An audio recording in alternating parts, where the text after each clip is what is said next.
What's up for January? Cue the planet parade. Saturn and Venus cross paths. Mars expresses its opposition.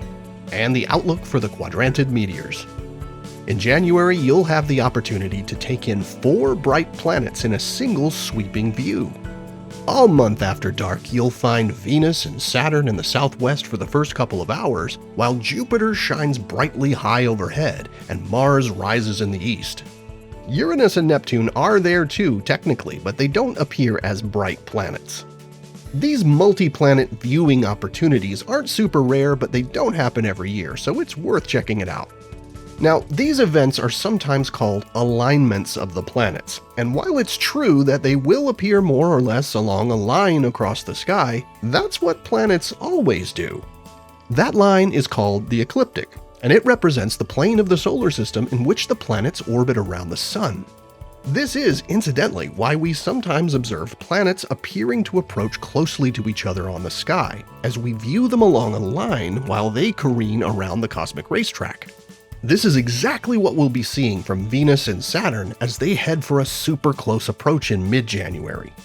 After the beginning of the month, they quickly get closer and closer each evening, appearing at their most cozy on the 17th and 18th, before going their separate ways. Remember, they're really hundreds of millions of miles apart in space, so when you observe them, you're staring clear across the solar system. Mars reaches opposition this month, which is when the planet lies directly on the opposite side of Earth from the Sun, forming a straight line. This is around the time when the planet is at its closest to Earth, making it appear at its biggest and brightest. For Mars, oppositions happen about every 2 years.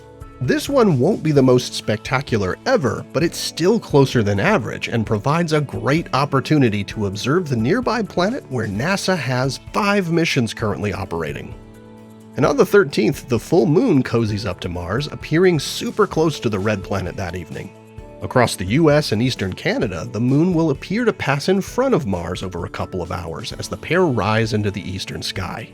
Mars will also be the lone planet in the sky on January mornings. You'll find it hanging out in the west in morning twilight.